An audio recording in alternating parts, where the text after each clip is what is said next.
What would happen if you actually had an ops person, a marketing person, let's just say like 2 assistants? And then the other roles are actually people that are really good at what they do. My thought is that you'd end up with probably 30% more productivity from your team just by simply having specialists in each of those roles. My name is John Bowler, and this is the None Size Fits All podcast, where every week I'll be sharing my candid thoughts on what's happening in the real estate industry. Good afternoon. Welcome to the None Size Fits All podcast. My name is John Bowler, co-founder of Grid Consulting.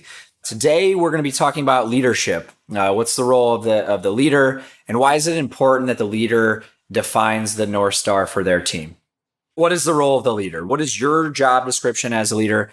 And ultimately, how does that, what is your responsibility? So we think about it like this. The leaders, the one that's leading the team, they're the ones defining the path.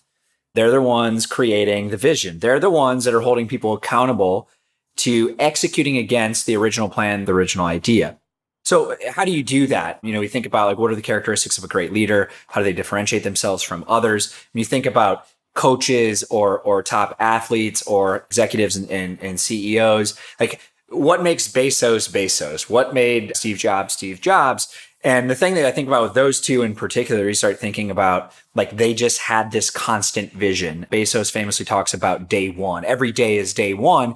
And really that's his way of avoiding complacency, avoiding this state of people getting content with where they're at. And you think about how amazing Amazon has been, how quickly they've grown. Every day when you go by their headquarters, it says this is day one. So leaders are the ones that not only have the ability to create and craft this vision, but they're the ones that are the most prepared. So when everyone walks in that meeting on Monday or Tuesday and they're thinking, oh God, what am I going to talk about? Or what's this meeting going to be about? The leader has already been doing that weeks before. And when they're laying in bed at night, they're thinking about it. And they can't stop thinking about it because they're addicted to this concept of growth and expansion and creating and crafting a future of success for the people underneath their team. Leaders pay attention to the details.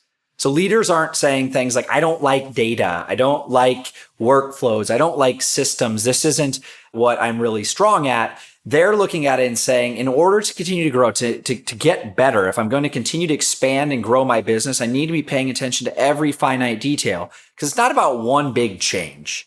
It's not about going to this CRM or going to this lead source or going to this brokerage. That's not going to make or break and ultimately decide if you're the best or the second best or the third best. But rather, it's about paying attention to every little detail and realizing that the small details add up into a bigger piece. And having this addiction to those details and this addiction to continually improving where there's areas to improve will lead you to further success. So starting with that, so I'm talking about preparation and paying attention to details. It all actually starts with creating a game plan, creating a playbook for success for your team, for each individual person. How does that start? The common thing that I always ask people is, can you send me an org chart? Can you send me an org chart? Can you send me job descriptions for every single person on your team?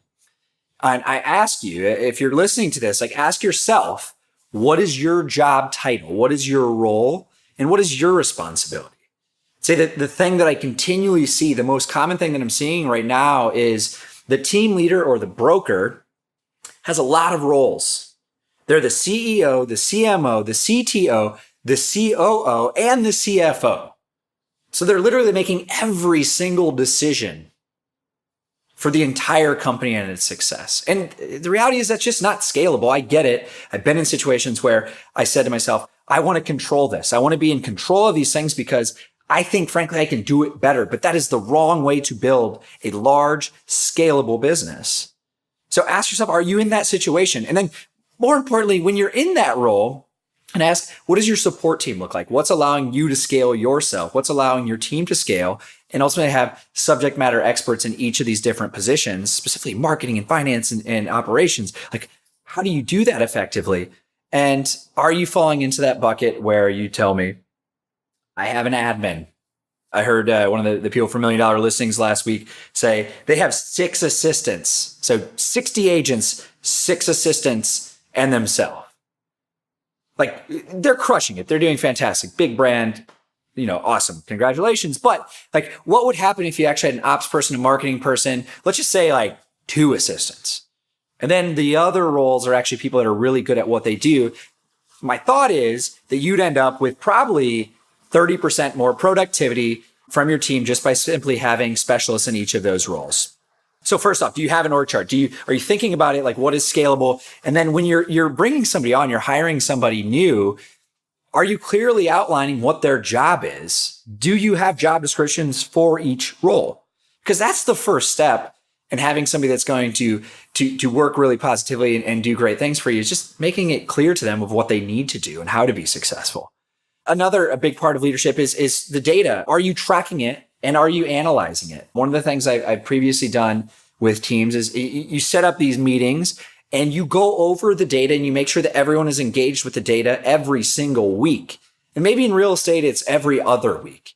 But more importantly, like you sit down and look at the data, and as yourself, as the leader, the person that's asking the what, the how, the why, are you saying, why did we underperform here? The only way to actually be able to identify those areas for improvement or where things went awry is to be able to look and see trends. So paying attention to the data and tracking it, because all of your margins are baked in to the ability to track the data and then make tweaks and adjustments to your business at a minuscule level.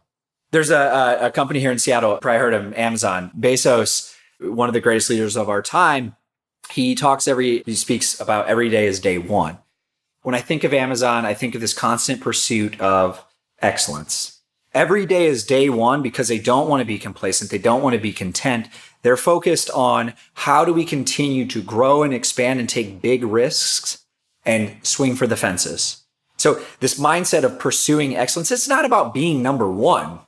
Number one is just you are number one in your respective part of the country. But what if you're number one and that's just like this thing that you constantly chase? What if you're continually pursuing excellence and there's nothing that you can't do? There's always going to be people telling you can't do something. There's always going to be people telling you that this isn't a feasible thing or this isn't a good idea. But at the end of the day, they're just saying that because they're fearful of taking the swing, taking the risk. I want to speak about a monumental moment in my career and like how this applied and really changed, I guess, my perspective on leadership. It was about 6 weeks into my job at Zillow. I was naive and new to my career. And Rich Barton, the co-founder of Zillow, said something that always resonates with me. I always think about this thing. And he basically said, and I quote, "Great leaders need to be able to point to the mountain. They need to define it, and then they need to motivate people through the difficult expedition to success." So when you start breaking that down, you start thinking about this chaotic journey up the top of a mountain. If I'm going to climb a mountain and I'm going to go out with a guide, I'm expecting that person to be prepared. I'm expecting them to tell me to be in shape. I'm expecting them to have thought about the food and the route and all the things that we're ultimately going to do or need to do in order to stay safe on that mountain and hit the peak. That's what Rich was basically describing. He's saying there's all these peaks and valleys, and the leader that is prepared and thoughtful and detail oriented is going to be able to see ahead of that turn or see ahead of that icy patch. And that's what leadership is about. It's understanding that the peaks and valleys are going to be there. There's going to be ups and downs emotionally with your product, with your conversion, with whatever it is that you're dealing with in your own business in real estate. But your job is to try to be ahead of it and not be reactionary, but rather be proactive with the way that you're approaching it. It's easy to talk about what I want. I often ask, what are your goals? What are you looking to achieve? How much do you want to sell? But that's the easy part. It's easy to pick a random number or to add 30% to what you previously have done. But it's much, much, much harder to actually be able to execute against that goal. And executing against that goal really starts with your vision and your game plan and your preparation and your attention to detail.